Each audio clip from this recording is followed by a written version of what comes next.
प्यारे बच्चों, नमस्कार। आज जैसा कि हम सभी जानते हैं कि आज पूरे भारतवर्ष में और देश दुनिया में जहाँ भी हमारे भारतीय मूल के नागरिक हैं, वहाँ स्वतंत्रता दिवस 15 अगस्त 1947 के उपलक्ष्य में धूमधाम से मनाया गया। एक तरफ तो हम इस दिन गुलामी की जंजीरों से आजाद हुए थे। कई देशभक्तों ने, वीर जवानों ने अपनी जान गंवाई, तब जाकर हमें ये स्वतंत्रता मिली है। लेकिन आज के इस युग में हमें ये सोचना पड़ेगा, क्या हम असली में स्वतंत्र हैं? हम देखते हैं आपस में, समाज में भेदभाव है, जाति पात धर्मों से हमारा समाज विभाजित हो रहा है। और आज जरूरत है इस बात की कि हम जाति पात, हिंदू मुस्लिम सिख ईसाई और आपसी कड़वाहट, वैमनस्य, आपसी लड़ाई, इन सब से मुक्त होकर एक असली स्वतंत्रता का रस चखें। तो हमें इन सब चीजों से फ्री होना है, तभी हम वास्तव में स्वतंत्र कहलाएंगे। वरना इस तरह की जो अप्रत्यक्ष गुलामी है हमारे अंदर, वो हमेशा रह जाएगी।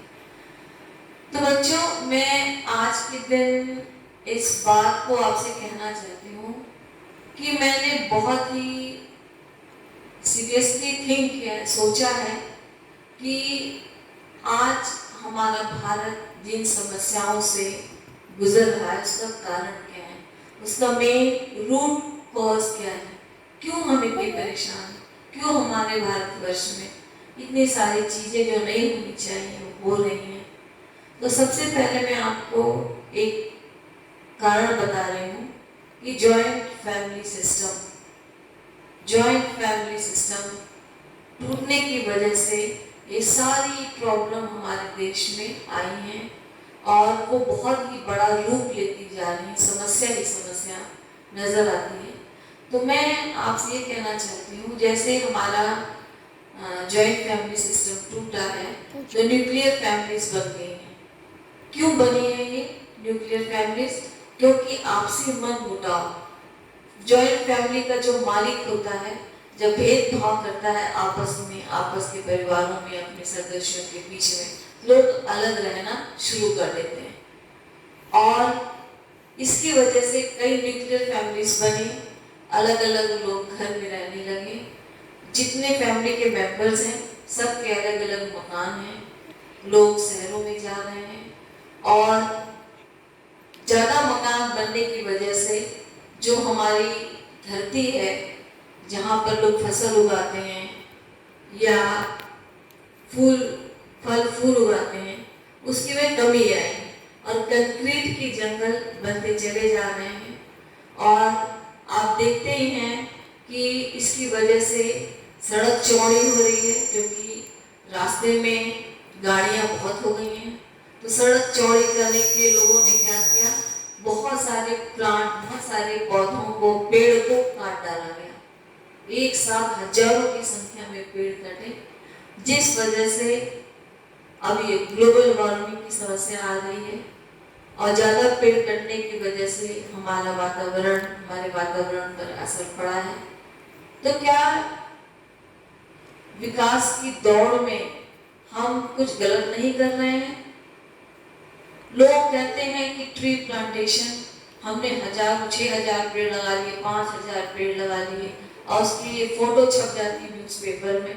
क्या किसी ने सोचा है कि उन प्लांट को, उन पौधों को अच्छे से पानी दिया गया हो, क्या उसकी सेवा की गई? नहीं, बस न्यूज़पेपर में आने के लिए इतना प्लांट हमने लगाया है, लोग खुश हो जाते हैं। उन पौधों की सेवा नहीं होती और समस्या जैसे धरी रह जाती है।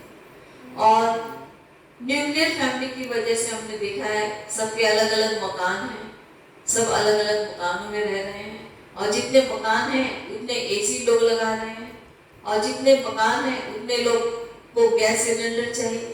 तो इन सब चीजों के दाम बढ़ेंगे भी। और जब हमारी जैसे जो हमारी धरती है वो लिमिटेड रिसोर्स है, और उस पर हम अगर ज़्यादा से ज़्यादा मकान बनाएंगे तो नेचुरल है हमारे फसल नहीं तैयार होगी, हमारी सब्जियां कौन कहाँ लगाएगा।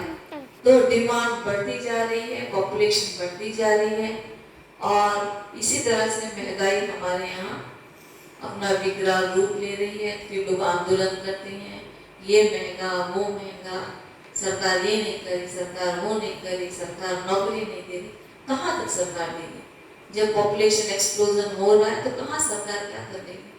मैंने सुना है, मेरी एक फ्रेंड थी कि उनके यहाँ कोई रिलेटिव है, वो सिंगापुर में रहते हैं, वहाँ पर एक व्यक्ति पूरे देश में अपना एक ही मकान बना सकता है।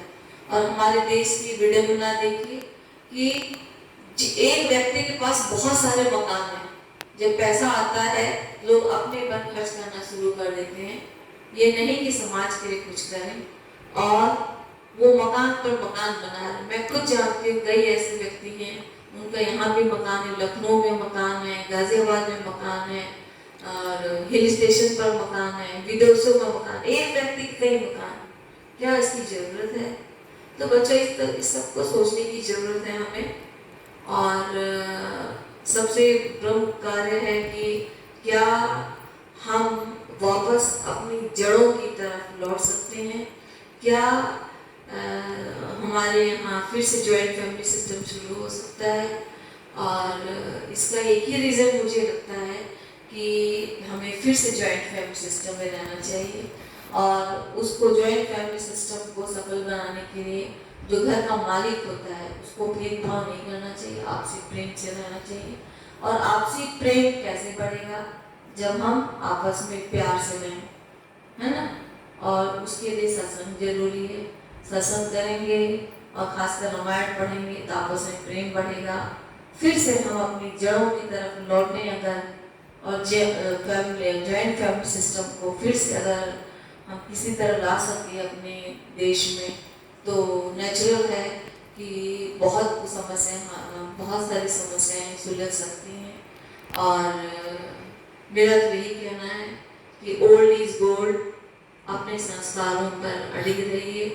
और मैं तो यही कहना चाहूँगी कि आओ हम फिर से शुरू करें जॉइंट फैमिली सिस्टम, जिससे हमारे बच्चों को दादा दादी नाना नानी के अंडर में अच्छे संस्कार मिल सकें, जो आजकल नहीं मिल रहे हैं।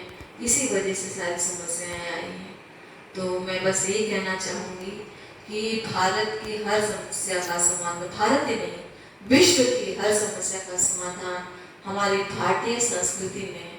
तो आइए हम अपनी संस्कृति को बचाए रखें, अपने संस्कार अपने बच्चों में डालें। परमात्मा तू ही है, तेरी इच्छा पूरी हो।